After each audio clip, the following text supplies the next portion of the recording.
بسم اللہ الرحمن الرحیم۔ پیارے دوستو، اللہ کے نبی صلی اللہ علیہ وسلم سے کسی شخص نے سوال پوچھا کہ اللہ کے نبی، میں سب سے بڑا عبادت گزار بننا چاہتا ہوں، میں چاہتا ہوں کہ میں سب سے بڑا عبادت گزار بن جاؤں۔ تو اللہ کے پیارے حبیب صلی اللہ علیہ وسلم نے اس کو بتایا کہ کیسے تو عبادت گزار بن جائے گا۔ تو دیکھیے دوستو، آپ کو بتاتے ہیں کہ اللہ کے نبی نے اس کو کیسے بتایا کہ تو کیسے عبادت گزار بن جائے گا۔ تو اس نے بہت بڑا خوبصورت اچھا سوال پوچھا۔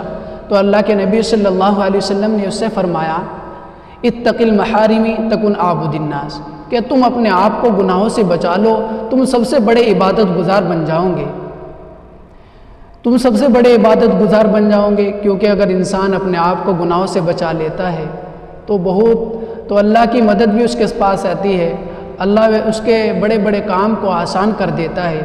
جب انسان اللہ تعالیٰ کی طرف رجوع ہوتا ہے تو اللہ تبارک و تعالیٰ اس سے بہت خوش ہوتے ہیں۔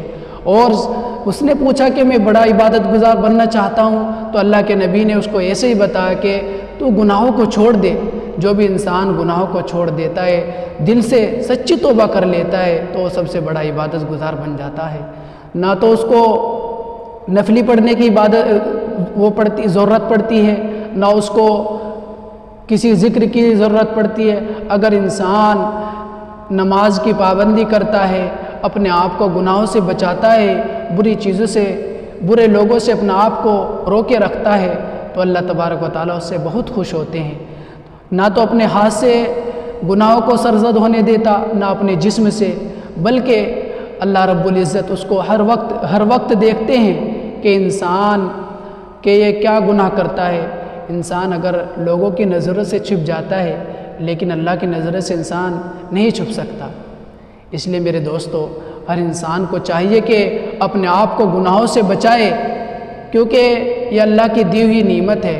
انسان تو اللہ تعالیٰ نے انسان کو آنکھیں دی ہے، زبان دی ہے، ہاتھ دیے ہیں، پیر دیے ہیں۔ تو دوستو، انسان کو سوچنا چاہیے، بہت سارے بھائی ایسے بھی ہیں جن کو اللہ تعالیٰ نے ہاتھ پیر نہیں دیے، ان کی آنکھیں نہیں دی، وہ کیسے پریشان ہیں، لیکن وہ اللہ کی عبادت بھی کرتے ہیں۔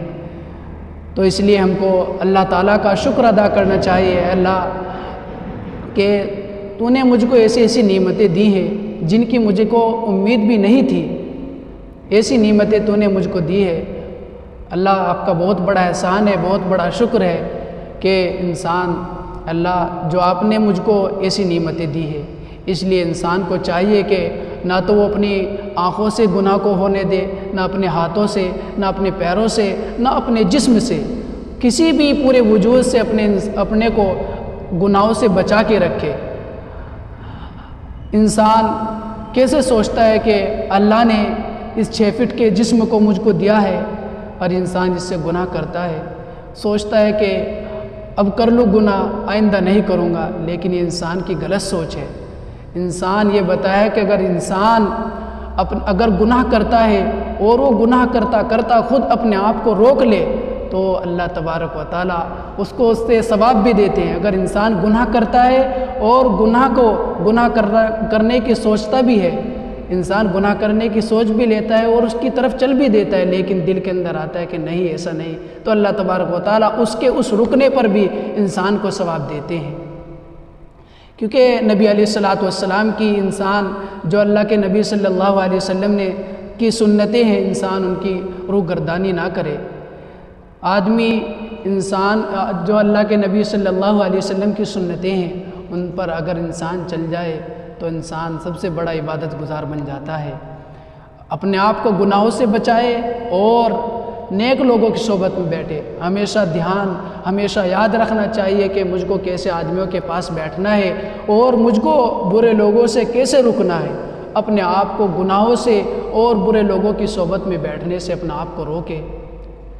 انسان سوچتا ہے کہ آدمی فلاں آدمی ہے، لیکن کہ وہ برا ہے، سوچتا بھی ہے، لیکن انسان کو اپنے آپ کو دیکھنا چاہیے کہ میں کیسے آدمی کے پاس مجھ کو جانا ہے اور کس آدمی کے پاس مجھ کو بیٹھنا ہے۔ اس لیے اپنے آپ کو گناہوں سے بچائے اور اللہ تعالیٰ سے دعا مانگے، اے اللہ جو میں نے گناہ کیے ہیں ان سے میں معافی چاہتا ہوں آپ سے۔